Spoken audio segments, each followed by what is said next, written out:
Christmas Eve on the island of Sodor.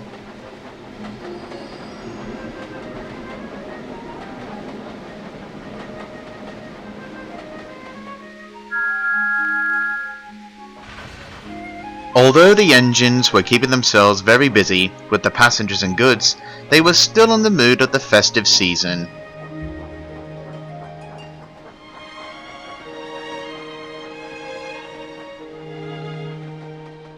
Every year around midnight, a shipment of toys are to be delivered to the children's ward at Wellsworth Hospital. The presents were donated every year by the Fat Controller.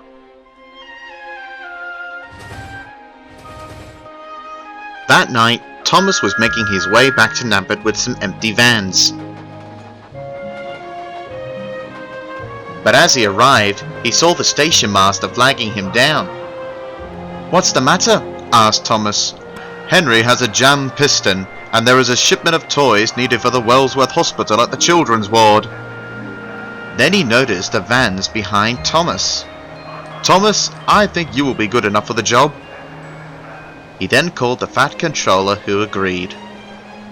Thomas was turned around, and he's now ready for his journey towards Wellsworth. "I've told the signalman about your midnight ride. The lines are all clear for you." "Excellent. We can't let the poor children down," said Thomas's driver. So they set off.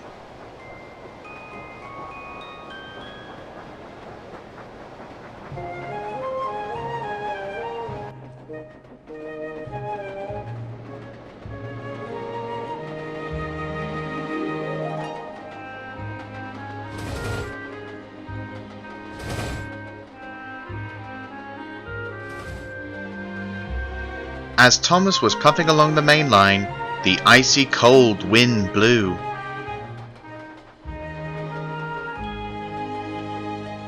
Ooh, he shivered. Just then, a lower tree branch came loose and it landed hard on Thomas's running board. "Cinders and ashes!" he cried.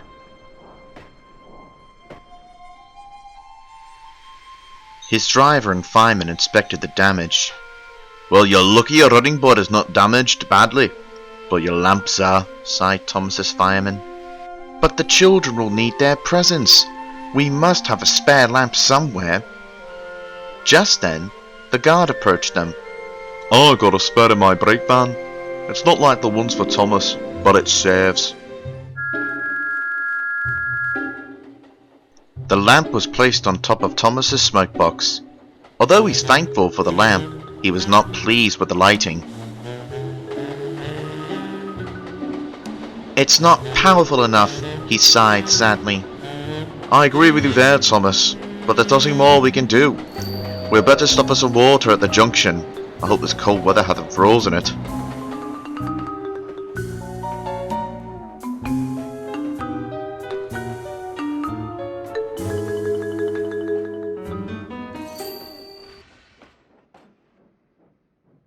As they were getting water from the junction, a lorry pulled up.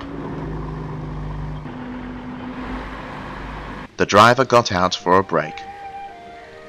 He then spotted Thomas and his crew. "Evening, chaps," he said. "You all seem down. Cheer up, it's Christmas. Time to be festive." "We are festive, but our lights are damaged, and we only have this old lamp. It's not strong enough for Thomas," sighed Thomas's driver sadly. The lorry driver pondered, and then he had an idea. "I got some Christmas lights in my lorry. I'm happy to let you borrow them for your journey." "That'll be splendid," puffed Thomas happily. Driver, fireman and guard went along Thomas, hanging Christmas lights all over him.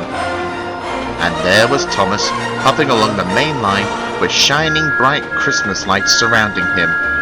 "Much better," he whistled as he charged across the main line. At last, he arrived at Wellsworth. The head of the hospital was very delighted. "Oh, thank you, Thomas. You really are reliable," she said happily. 2 days later, Christmas was over and the engines are back at work taking goods and passengers. Thomas was getting steamed up ready for his day ahead of him. Just then, the vat controller and the manageress of the hospital were outside of his shed. Thomas was surprised to see them both. Thomas, what you've showed on Christmas Eve shows we are here to serve the public. Thanks to you, the children ward in the hospital have received the best Christmas yet. I believe that the manageress of the hospital, Miss Michelle Granger, have something for you and your crew. Thank you, Sir Topham. Thomas, Wellsworth Hospital like to thank you for delivering the toys on time. As a reward for your reliability and good spirit, we present you this tea cozy. On top of the crate was a tea cozy shaped like Thomas. Well now, we have two Thomases now. One that warms up his boiler and the other warming his crew's tea. Everyone laughed. It may be 2 days after Christmas, but Merry Christmas.